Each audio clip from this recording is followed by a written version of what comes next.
Hi, it's Phil here. In this video we're going to be looking at managing your NCEA data. Place to start with this is in the course summary page. And here you can choose to show it by instructional year level or by subject. At the moment I've got it by subject. And I can see a brief summary of the information attached to each one. And if I scroll down, I've opened up the music and music studies. And here I want to work with firstly Music 1. So I can click the triangle to the left of this. Then a great way to go, because I'd like to work on another course straight after this, is to right click on the edit delete this course link and choose open link in new tab. At the top of the browser now another tab will open up and I can go and work on this and then close it and come back and work on another one. All I've got to watch is that there is a 20-minute timeout. If I leave the initial tab for more than 20 minutes it will time out and close all of the tabs. It's just a security measure because this is a cloud product and quite available. On the course information page, I've got any information dealing with a particular course, and it's also useful for the Ministry of Returns. Again, it can be viewed in the student portal if you make that available, so they can add their course choices for the following year. And that's available in another video we'll make. On the right hand side, I've got the attach standards link. If I click on this, I can then see any standards that have been attached or can be attached. As new standards become available, we'll list these up here. We provide these automatically for you in updates. And further down you can see any standards you've already attached to it, but you can click into the field here and type away and choose any others that you would like to. Always being careful of the version of the standard. Alongside the standards we can see the internal external component, the credits, literacy, numeracy, validation, etc. And below this again any classes attached to the course. These standards will inherit down to this class and then as you'll see shortly we can then drill down and edit this on a student by student basis. We can also remove any standards that we decide we don't want on the course at all. So for now let's close this tab and we'll go back and work on editing these standards. If we roll back up to the curriculum menu, further down we have edit standards.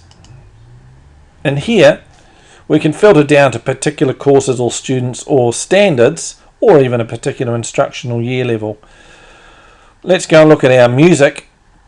If again click the triangle to the left of music, it will open up and we can see the standards attached as we saw on the previous page and the class or classes attached to that course.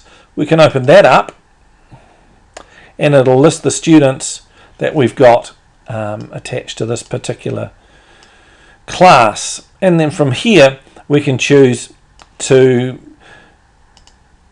unattach a particular standard or standards. The top row gives us access to the whole lot.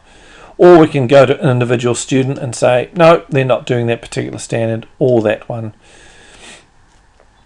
And so on and so forth. If any of these were shaded out, that would indicate a result had been added to that student already, so we couldn't then disconnect it from the student. So it's a good idea to do this as early as possible. And we can see alongside the courses we can, on this screen here too, it can take us to adding standards to the particular course if we so wish.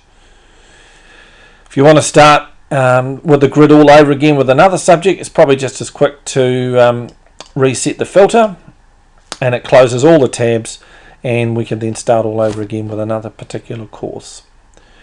Once we've edited down to the student class level the particular standards that we wish to have on each student in class, we can then track what they're doing. If we go back to the curriculum menu and all the way down to the bottom we have progress table. This will look at initially any student that has got standards attached and present them in the sortable table, but we can go and filter by instructional year level, their class or their ethnicity, and indeed just the current year or all years to see what data is attached to particular students.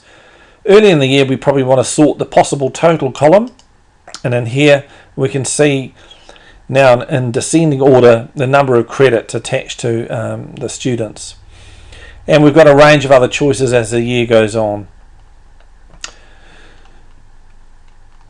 If we wanted to then look at a particular student, again we can use the right click, open link in new tab, and we can go and see in more detail from this standard summary page what is indeed attached to a particular student.